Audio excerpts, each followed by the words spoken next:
অনিশ্চয়তা এবং আশঙ্কার ভিতরে আছি যে আসলে আমরা মানে কৃষিবান শ্রমিকরা কি মজুরি পাবে বা তাদের নীতিমালা সংশোধিত হয়ে কি হবে এটা এখনো পর্যন্ত আমরা ক্লিয়ার না। মন্ত্রণালয় কত দ্রুত এই নীতিমালাটাকে সংশোধন করবে, অর্থাৎ কৃষি মন্ত্রণালয় যদি এই নীতিমালাটাকে সংশোধন করে এবং সংশোধিত নীতিমালা আমরা দেখতে পাই, তাইলে আমরা আসলে বুঝতে পারবো যে কোন কোন জায়গায় আসলে আমাদের সুবিধা আছে, কোন জায়গায় আমাদের অসুবিধা আছে।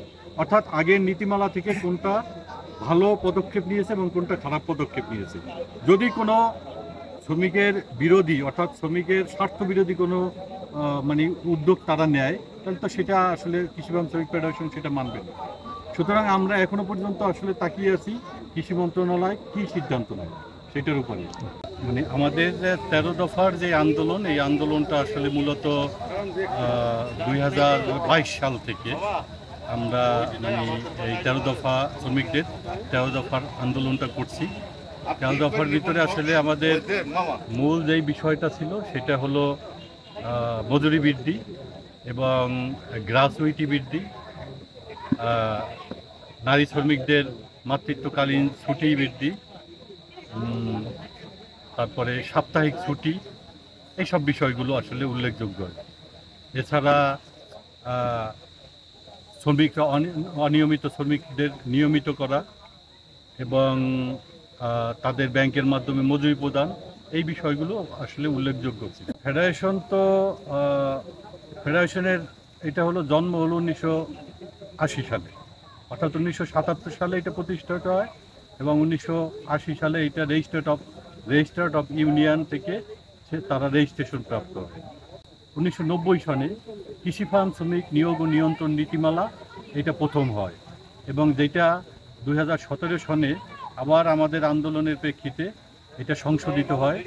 সংশোধিত হয়ে সেখানে শ্রমিকরা আগে একটা বোনাস পাইত, নিয়মিত শ্রমিকরা, সেখানে নিয়মিত শ্রমিকরা এখন 2টা বোনাস পায়, অনিয়মিত শ্রমিকরা একটা বোনাস পায় এবং নিয়মিত শ্রমিকদের সাপ্তাহিক ছুটি ছিল না সেটা পায়।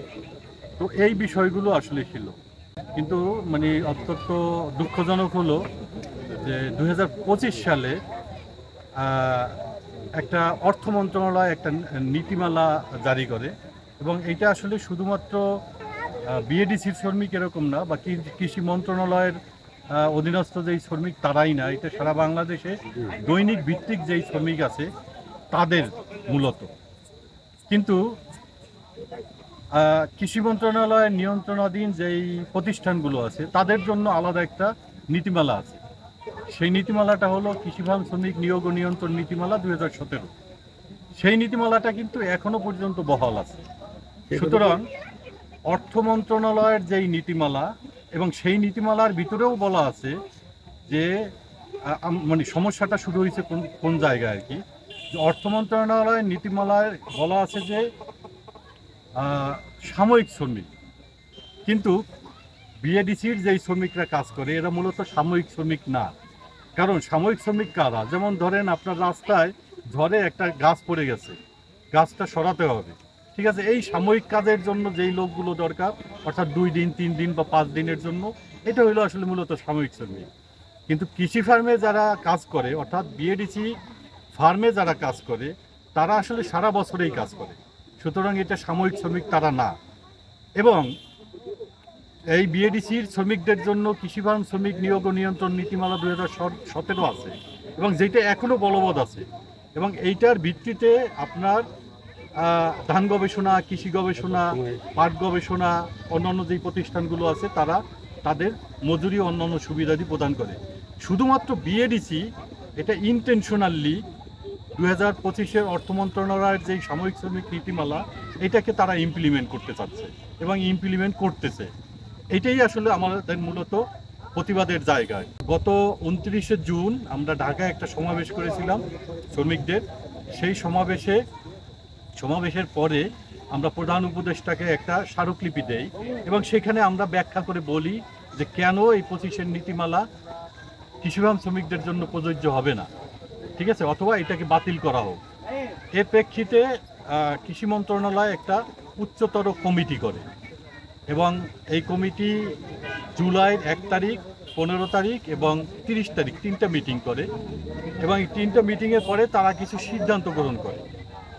সেই সিদ্ধান্তটা এখনও কার্যকর হচ্ছে না এবং কৃষিফান শ্রমিক যে নিয়োগ ও নিয়ন্ত্রণ নীতিমালা 2017 আছে, আমরা শুনছি এটাকে সংশোধন করবে। সবাইকে আমরা অসংখ্যবার চিঠি দিয়েছি, ঠিক আছে। আমরা বর্তমান যেই সরকার অর্থাৎ ইন্টেরিয়াম যেই গভর্নমেন্ট, এই গভর্নমেন্টের আসার পরে আমরা সেভারেল টাইম অর্থাৎ বিভিন্ন সময় আমরা চিঠি দিয়েছি, আমাদের উদ্বেগের কথা জানিয়েছি, শ্রমিকের উদ্বেগের কথা জানিয়েছি, কিন্তু মন্ত্রণালয় আসলে কোনো সিদ্ধান্ত নেয় নাই, যে কারণে আসলে আমাদেরকে আন্দোলনে যেতে হয়েছে।